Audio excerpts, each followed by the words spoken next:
Hello friends, இன்றைக்கி என்ன பார்க்க போகிறேன்னா இன்னும் 2-3 நாளில் கிருஷ்ண ஜெயந்தி வரப்போகுது. கிருஷ்ணருக்கு பிடிச்ச அவல் கேசரி செய்யலாம் வாங்க. ஒரு கடாயில் கொஞ்சம் நெய் விட்டுக்கலாம். இந்த கப்பில் சிகப்பு அவல் எடுத்து வச்சுருக்கிறேன். இதை போட்டு நல்லா வறுத்துக்கலாம். நல்லா பொன்னிறம் ஆகிற அளவுக்கு நல்லா ட்ரை ரோஸ்ட்டாக வறுத்துக்கலாம். இது அவல் கேசரி ரொம்ப சுவையாக இருக்குது. குழந்தைங்கள்லாம் பெரியவங்க எல்லாருமே விரும்பி சாப்பிடுவாங்க. அவ்வளோ நல்லா இருக்குது. நீங்களும் செஞ்சு பாருங்கள். இது நல்லா வறுபடுத்து இதை ஒரு மிக்ஸி ஜாரில் போட்டு பவுட்ரு பண்ணி எடுத்துகிட்டு வந்துடலாம். வறுபட்ட அரை வச்சு பார்த்திங்கன்னா நல்லா வறுபட்டுருச்சு. இதை ஒரு பிளேட்டுக்கு மாற்றி ஆற வச்சு அரைச்சி எடுத்துகிட்டு வரலாம். இப்போ அடுப்பில் அதே கடாயை வச்சுக்கலாம். கொஞ்சம் நெய் விட்டுக்கலாம். மறுபடியும் இந்த நெய்யில் முந்திரி சேர்த்துக்கலாம். நான் முந்திரியும் பாதம் கட் பண்ணி வச்சுருக்கிறேன். பாதம் சேர்த்துக்கிறேன்.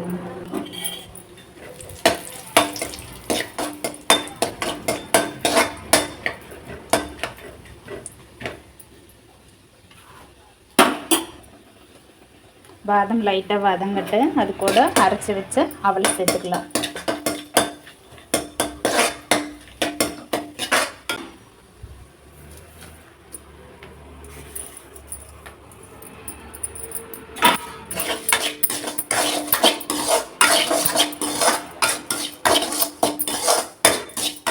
அடுப்பு சிம்மில் வச்சுட்டு இதை நல்லா ஃப்ரை ரோஸ்ட் பண்ணிக்கலாம் நெய்யிலேயே.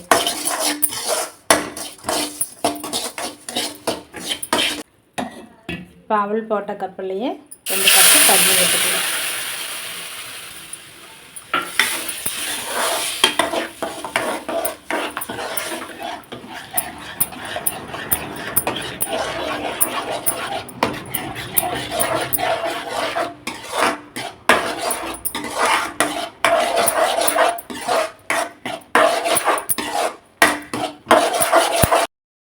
பார்த்திங்கன்னா நல்லா வெந்து கெட்டியாக வந்துடுச்சு. இது கூட வெல்லம் பொடிச்சு வச்சுருக்கிறேன். அதை சேர்த்துக்கலாம். அதே கப்பில் தான் ஓரளவுக்கு பொடிச்சு எடுத்து வச்சுருந்தேன்.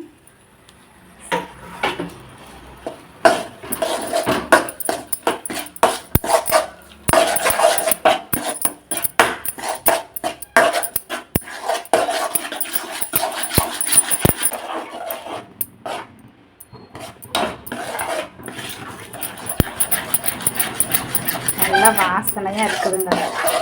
அப்படியே கிண்ட கிண்ட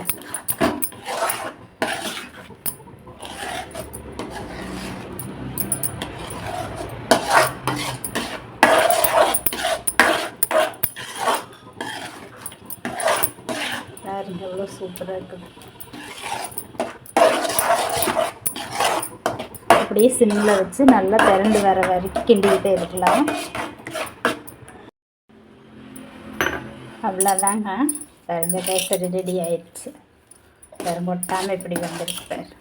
அவ்வளோ சூப்பராக.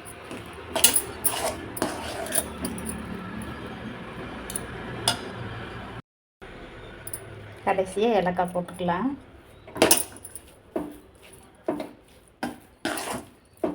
நல்லா வாசனையாக இருக்குது.